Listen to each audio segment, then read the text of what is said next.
Good morning সবাইকে। সকাল সকাল আমি বাগানে, যেটা আমার প্রথম কাজ থাকে। আকাশের দিকে তাকিয়ে আছি, কোথাও কোনো মেঘের চিহ্ন নেই। এটা আমার হোয়াইট পিওনি লোটাস। একটা দুটো তিনটে কলি আছে এর মধ্যে। এইখানে নিচে আরেকটা পুচকুপাড়া কলি বেরোচ্ছে। আর এটা হচ্ছে পিঙ্ক ক্লাউড, এটাতেও দুটো কলি আছে। গরমের ভালো দিক বলতে এই একটাই আমার মনে হয়, প্রচুর পদ্ম ফোটে এই সময়। এছাড়া গরমকে আমার কোনো মতেই ভালো লাগে না।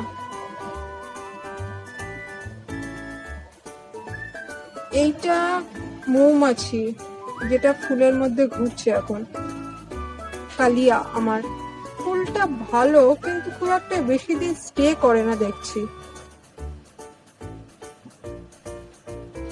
আমি বাগানে বসে আছি এখন, আর এই যে গামছা আমার, কারণ একটাই, এখন বোধহয় 7টা 7:30টার কাছাকাছি বাজে, কিন্তু প্রচন্ড গরম আর আমার প্রচন্ড ঘাম হয়। সেই জন্য একবারে ব্যবস্থা করেই রাখি, একটা গামছা নিয়ে চলে আসি। আর এই যে ঝাঁটা আমার, একটু পরিষ্কার টরিষ্কার করব। আর কিছু কাটিংও করতে হবে, পুরনো ডালগুলোকে কাটতে হবে পদ্মের। এই সময়টাই যা একটু বাইরে কাজ করা যায়, এরপরে তো আর টেকা যাবে না এখানে। এইটা যদি রাখতাম তাহলে পদ্মের বীজ হতো, কিন্তু তা থেকে ফুল হতে অনেক টাইম লাগে, তাই জন্য কেটে ফেললাম। সিতারা কত বড় হয়ে ফুটেছে, ফুলটা যত দিন যাচ্ছে দেখছি বড় হচ্ছে একটা একটা করে। মা বাগানে পুজোর ফুল তুলছে। আগে আরো ভোরে উঠে পুজোর ফুল তুলতো, তারপর এখন আস্তে আস্তে একটু দেরি করে উঠছে।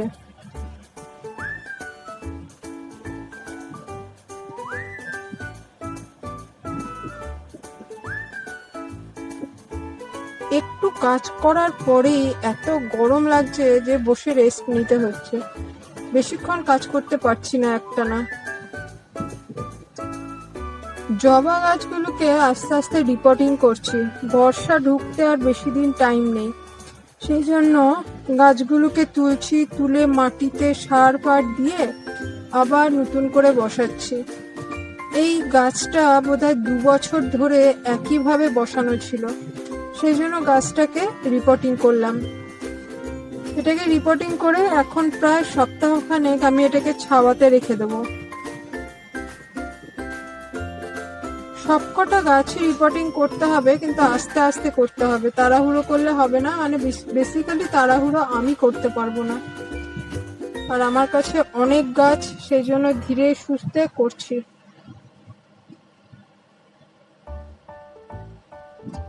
মাটির মধ্যে অলরেডি জৈব সার মেশানোই ছিল, সেই জন্য আর মেশালাম না সার।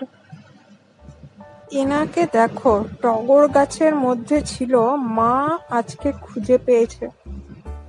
আমি ঘরে চলে এসেছিলাম, দিয়ে মা আমাকে ডাকছে, দিয়ে আমি আবার জানলা দিয়ে উকি মেরে দেখছি এনাকে খুঁজে পেয়েছে আজকে মা। কি অবস্থা, দেখেই ভয় লাগছে। মা জানতে যাচ্ছি আমরা, এই যে মা।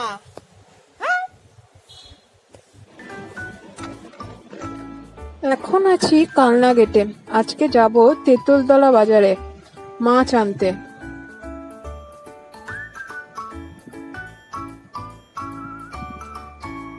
আমরা এখন কালনা গেটে যেখানে আছি সেই জায়গায় আমাদের চায়ের দোকানটা আছে ফেমাস। এদিকে আসলে একটু তো চা খেতেই হবে, তো চা খাবো, দিয়ে পালাবো তেঁতুলতলা বাজারের দিকে।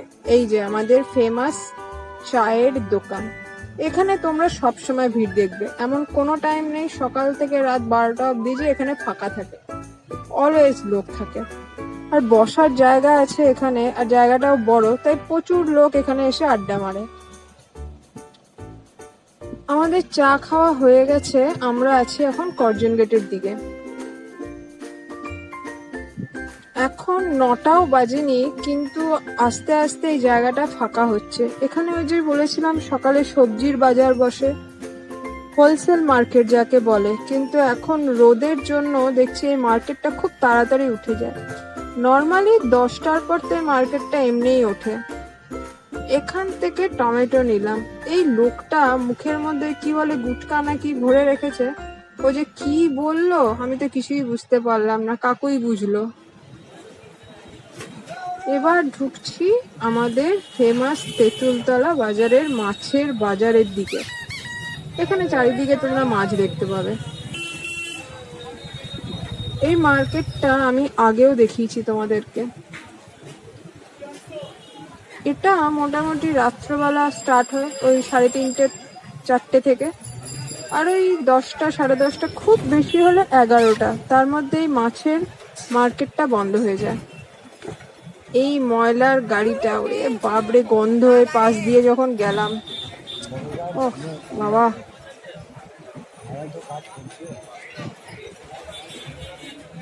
এখানে গাড়ি চালানো কিন্তু খুব কঠিন ব্যাপার। কাকু টোটো খুব ধীরে সুস্থে চালাচ্ছে, কেন চারিদিকে লোক, আর জায়গাটা খুব একটা বড় নয়। এইটুখানি জায়গার মধ্যে মাছ নিয়ে বসেছে এরা, বিক্রি করছে। গাড়ি, টোটো, রিক্সা, সাইকেল, লোক হেঁটে, সব রকমের তোমরা দেখতে পাবে। আর মোটামুটি সবার মাথা গরম এখন। একটু কিছু লাগলেই ব্যাস সবাই চিৎকার চেঁচামেচি সব শুরু হয়ে যাবে।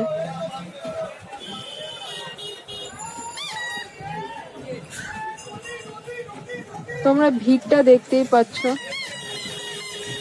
এই ভিড়টা বেশিক্ষণ থাকবে না।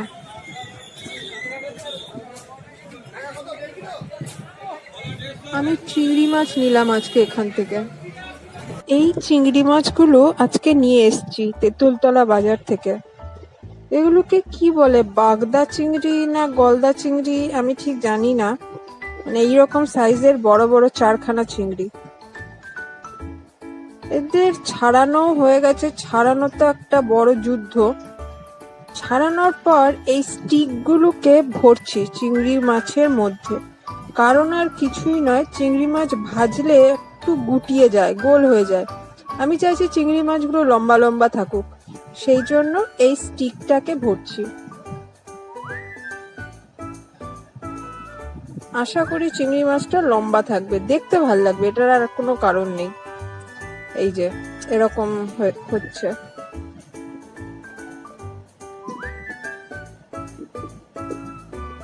এখানে আছে পেঁয়াজ, রসুন, আদা, কাঁচা লঙ্কা, এটা লাগবে পরে আমার পেস্ট করার জন্য। আর নারকেল কোড়াচ্ছি, নারকেল কুড়িয়ে নারকেলের দুধটাকে বার করব। যেহেতু চিংড়ি মাছের মালাইকারি করব আজকে, তাই নারকেলের দুধটা লাগবে। নারকেল কোড়াটাকে এই বাটির মধ্যে রাখছি, গরম জলের মধ্যে দিচ্ছি। এটাকে কিছুক্ষণ ভিজিয়ে রাখবো যাতে নারকেলের মিল্কটা বেরোয় ঠিক মতো।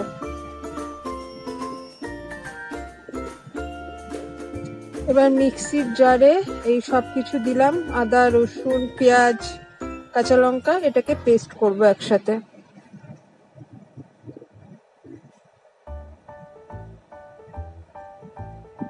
তেল দেওয়া হয়ে গেছে, সর্ষের তেল। চিংড়ি মাছে হলুদ, কাশ্মীরি লঙ্কা গুঁড়ো আর একটু নুন দিচ্ছি, এগুলো মাখাবো। মাখিয়ে এবার চিংড়ি মাছগুলো ভাজা হচ্ছে। এই কাজটা মাকে দিয়েছি করতে, মা চিংড়ি মাছটা ভাজছে।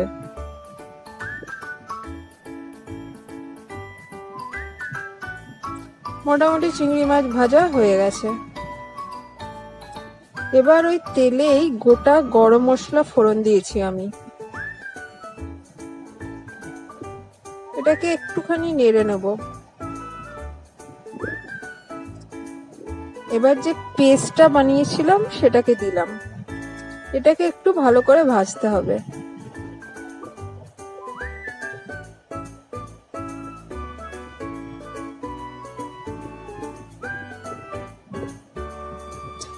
মশলা দিয়েছি কাশ্মীরি লঙ্কা গুঁড়ো, হলুদ গুঁড়ো আর জিরে গুঁড়ো।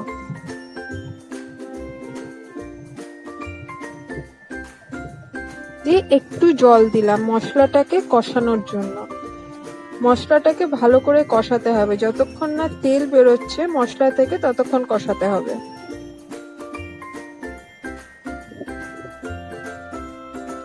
মশলা কষা প্রায় হয়ে এসছে।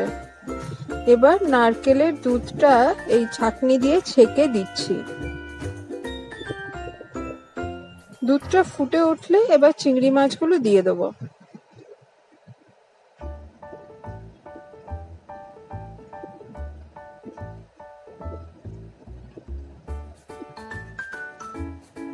এটাকে কিছুক্ষণ রাখতে হবে। গ্রেভিটা মোটামুটি টেনে আসলে মাছগুলোকে একটু মাঝে মাঝে উল্টে দিয়েছিলাম আমি। নামানোর আগে একটু গরম মশলা দিয়েছি। ব্যাস, আমার মালাইকারি কমপ্লিট।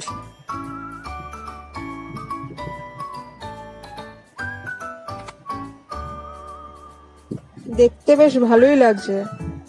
দুপুরের লাঞ্চে আছে শুক্তো, সাথে আলু ভাজা আর নারকেল পোস্ত দিয়ে বড়া, ডাল, আর আমার চিংড়ি মাছের মালাইকারি। খেতে বসে গেছি। প্রচুর গরম লাগছে, কিন্তু খেতে তো হবেই। তোমাদেরকে আজকের মতো এখানেই টাটা বলবো। পরে আবার দেখা হবে। সবাই ভালো থেকো, গরমে সাবধানে থেকো। টাটা।